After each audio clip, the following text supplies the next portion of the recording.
On lui avait dit de ne jamais balayer la nuit. Mais ce qu'elle a réveillé dépassait tout ce qu'elle imaginait. La nuit était calme, presque trop calme, lorsque la voix de la grand-mère d'Adara déchira le silence comme un coup de tonnerre. « Adara, arrête de balayer la nuit !» Au Nigeria, dans un village reculé où les lampes à kérosène suffisent à peine à tenir la nuit à distance, les anciens disent toujours la même chose quand la poussière commence à se poser. On ne balaie pas après la tombée du soleil. Pas parce que le balai est mauvais, ni parce que la propreté serait un péché, mais parce que, selon eux, la nuit a des oreilles. Et quand on remue la terre à ce moment-là, on dérange quelque chose qui n'est pas censé bouger. On appelait cela la tradition. Les plus jeunes riaient, les plus anciens tremblaient. Et au milieu de tout, il y avait Enab, une fille méticuleuse, vive, intelligente, celle qui range tout avant même que les autres comprennent qu'il y a quelque chose à ranger. Dans la cour de leur concession, Zénab balayait dès que le matin venait, sans bruit, comme si elle voulait effacer le chaos du monde.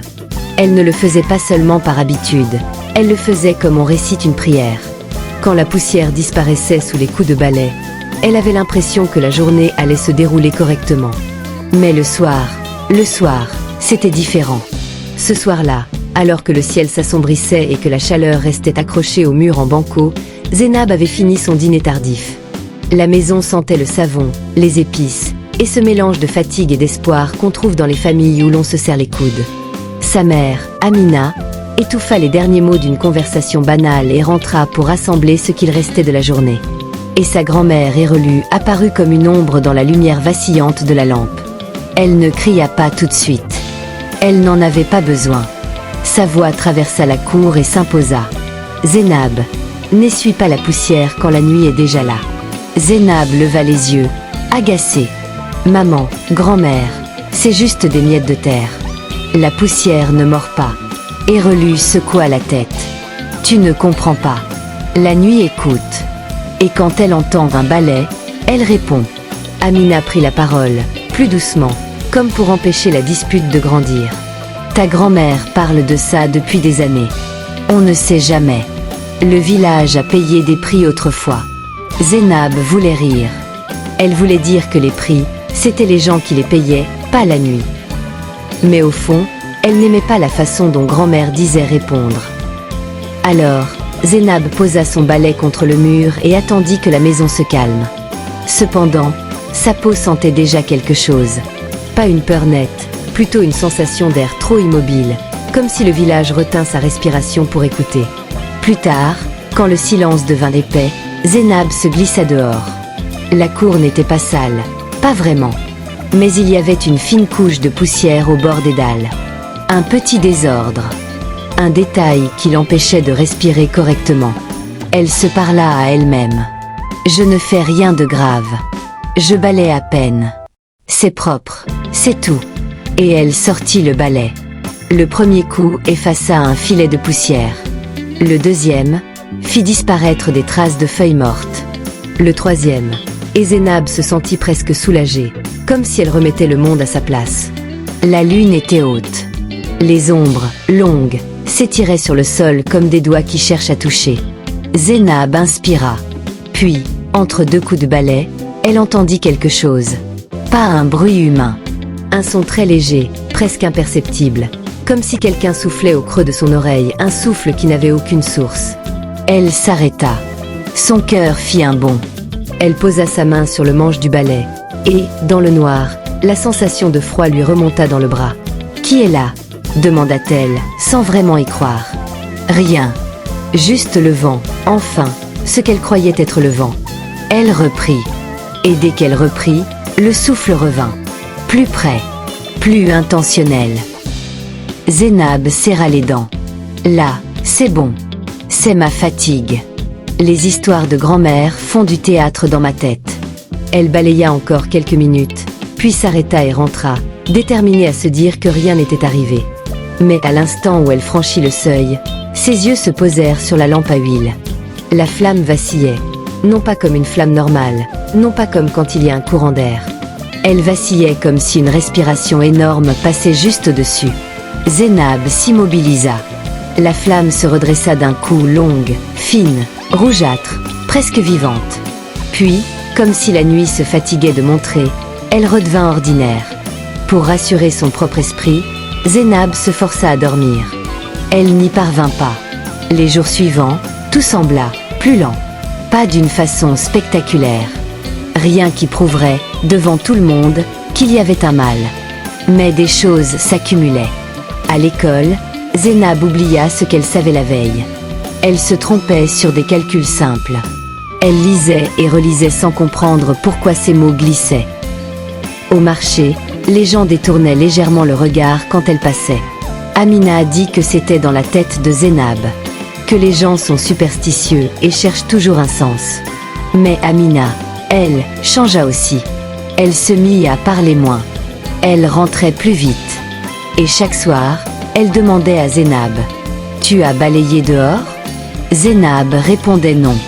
Mais au fond, elle se demandait, est-ce que la nuit se souvient? Parce que chaque nuit, Zénab sentait qu'il manquait quelque chose. Comme si une pièce entière de sa maison avait été enlevée sans qu'elle sache laquelle. Un soir, Erelu la prit à part. Elle ne cria pas. Elle posa juste une main sur son épaule, et sa peau était froide. La nuit n'oublie pas quand tu la déranges, ma fille. Zénab voulut protester. Grand-mère, si quelque chose écoute, pourquoi ne s'est-il rien passé tout de suite? Pourquoi seulement maintenant?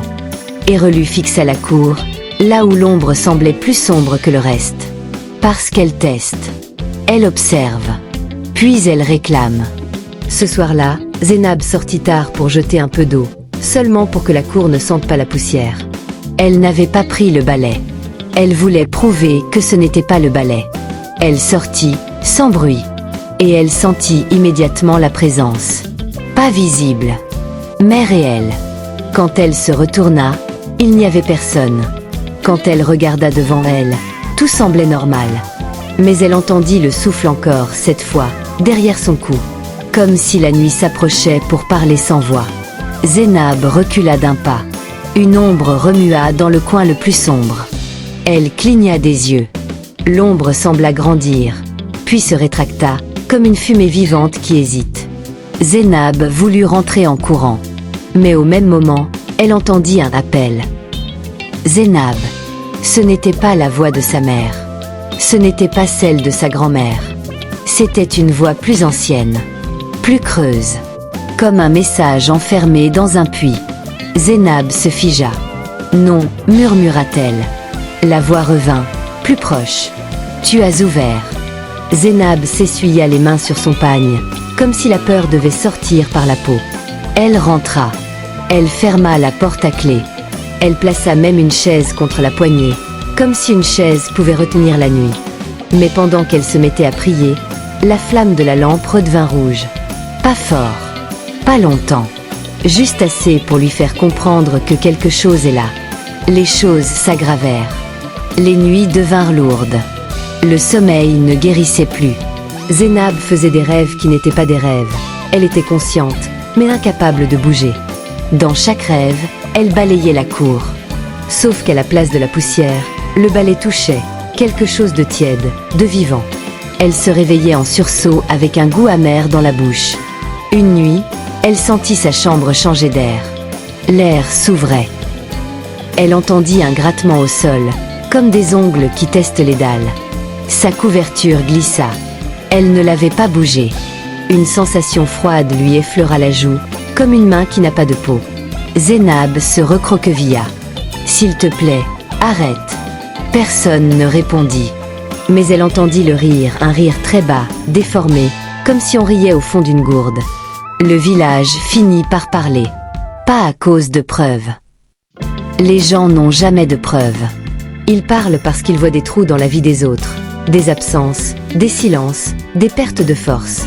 On murmura que Zénab avait réveillé quelque chose. On murmura qu'elle était maudite. On murmura, surtout, que la nuit avait choisi. Erelu, elle, ne pleurait pas. Elle préparait. Un soir, elle dit à Zénab, « Si tu ne vas pas voir le sage, tu ne verras pas la fin de cette histoire. » Zénab secoua la tête. « Je ne veux pas. Je ne veux pas sentir que je suis tombée dans un piège. » Erelu répondit, « Tu n'es pas tombée. Tu as marché. » Le sage du village s'appelait Baba Tobi. Sa case était à l'écart, entourée de plantes médicinales et de petites herbes qui sentaient la terre humide. Quand Zénab entra, elle sentit un calme étrange, comme si sa poitrine avait enfin trouvé un endroit où poser le poids. Baba Tobi ne demanda pas tout de suite. Il regarda simplement. Puis il dit « Tu as balayé après la nuit ». Zénab voulut mentir. Mais mentir, chez Baba Tobi, semblait impossible. Comme si les mots étaient bloqués dans sa gorge. « Oui », répondit-elle enfin. « Mais, je n'ai rien fait de méchant. » Le sage soupira. « Ce n'est pas une question de méchanceté. C'est une question de seuil. » Il s'approcha et posa une calebasse sur une table. La nuit n'est pas vide. Elle cache ceux qui ne dorment pas comme nous. Tu as remué la terre comme on ouvre une porte. Et quelque chose a entendu. Zénab sentit ses genoux trembler. Comment l'arrêter? Baba Tobi prit une respiration lente. Il faut apaiser. Pas avec des cris. Pas avec des excuses faites à moitié. Il faudra offrir. Et surtout, aller à l'endroit que tu crains. Zénab serra ses mains. Quel endroit? Baba Tobi désigna la forêt, au loin, là où les arbres se tenaient comme s'ils surveillaient le monde. L'oracle sous le grand arbre ancien. On dit que ses racines connaissent les noms des choses. Zénab avala sa salive. Et si je ne veux pas y aller? Le sage la fixa. Alors l'ombre viendra jusqu'à toi. On lui donna des objets, du vin de palme dans une calebasse, des offrandes, et une petite poudre blanche qu'elle ne devait pas toucher sans but. On lui expliqua aussi un point essentiel. Ne tourne pas la tête quand tu sens ta présence derrière toi. La forêt aime provoquer. Elle veut que tu confirmes son existence. Zénab marcha. La nuit tombait en lambeaux, comme un tissu déchiré. La forêt semblait respirer. Parfois, elle entendait un pas. Parfois, elle pensait que c'était le sien. Puis elle réalisait qu'elle n'avait pas bougé. Elle se mit à discuter avec elle-même pour ne pas s'effondrer. Si c'est un mensonge, alors je vais rentrer demain en riant. Mais la forêt ne donnait aucune preuve facile. Elle donnait seulement des sensations. Et Zénab commença à comprendre. La peur n'a pas besoin d'être prouvée pour exister. Quand elle atteignit la clairière, le grand arbre ancien se dressa comme un monument vivant. Son écorce était couverte de marques. Certains disaient que ce n'étaient que des signes de rongeurs et de temps. Mais Zénab sentait que ces marques avaient une intention. Elle déposa les offrandes au sol. Puis elle s'agenouilla. Sa voix trembla quand elle demanda pardon. Pas un pardon de cérémonie. Un pardon profond, comme si elle confessait un crime. Ancêtre, entité, ce que je ne comprends pas, je vous demande d'arrêter. Le vent, au lieu de souffler, sembla se figer. Les feuilles ne bougèrent plus. La nuit, autour de Zénab, devint une présence. Puis, un souffle glacé passa. Elle ne vit rien. Mais elle sentit quelque chose la regarder à travers son cœur. Une chaleur douce suivit. Comme si la terre répondait « Assez. Maintenant ». Zénab voulut relever la tête. Mais une voix sans corps se fit entendre. « Tu as ouvert parce que tu ne croyais pas. Maintenant, tu crois assez pour fermer. » Elle trembla. « Comment je ferme ?» En respectant ce qui protège. En arrêtant d'essayer de gagner contre la nuit. Quand Zénab rentra au village, elle sentit que l'air avait changé. La lampe ne rougissait plus. Le sommeil revenait, lentement. Elle retrouva les traces de son ancienne clarté. Elle comprenait mieux à l'école. Au marché, les gens osaient enfin la regarder. Et sa mère, Amina, parut moins épuisée. Mais ce n'était pas un happy end immédiat. Parce que la nuit, même apaisée, laisse souvent une leçon derrière elle. Zénab ne pouvait plus faire comme si tout était normal.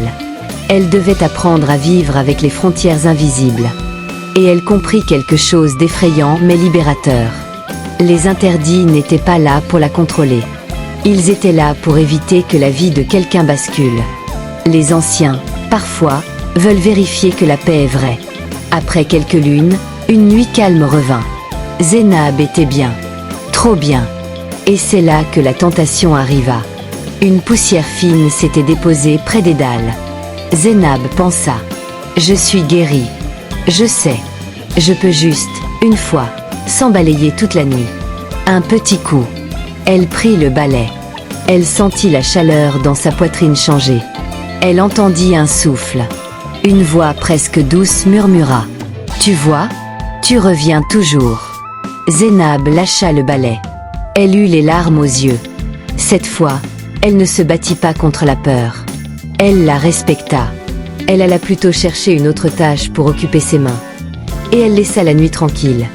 Ce geste, petit en apparence, fut le saut final. Les mois passèrent. Zénab devint adulte. Les gens du village racontèrent qu'elle avait appris, que sa maison était redevenue solide, que la cour avait cessé d'être un endroit où l'ombre traçait des routes invisibles. Quant à Erelu et Amina, elles ne parlèrent plus seulement en avertissement. Elles parlèrent en enseignement. Zénab comprit enfin. Quand on dit « ne balai pas la nuit », on ne demande pas d'être aveugle. On demande d'être humble. Parce que le monde ne se limite pas à ce que nos yeux peuvent contrôler. Et parce que parfois, vouloir tout expliquer trop vite ouvre des portes qu'on n'a pas la force de refermer. La dernière fois qu'on entendit Zénab prononcer clairement « je ne crois pas », elle posa le balai loin de la porte, avant que la nuit ne s'épaississe. Elle dit simplement « si la nuit écoute, alors j'apprendrai à parler doucement avec elle ». Et dans le village, cette phrase devint une règle transmise, pas une menace. Une protection. Une mémoire. Car au Nigeria, comme partout ailleurs, les histoires de mystère ne sont pas seulement des divertissements. Elles portent parfois des vérités que personne n'a envie de tester. Et Zénab, enfin, n'eut plus besoin de tester. Abonne-toi si tu as aimé et laisse ton pays en commentaire pour nous encourager.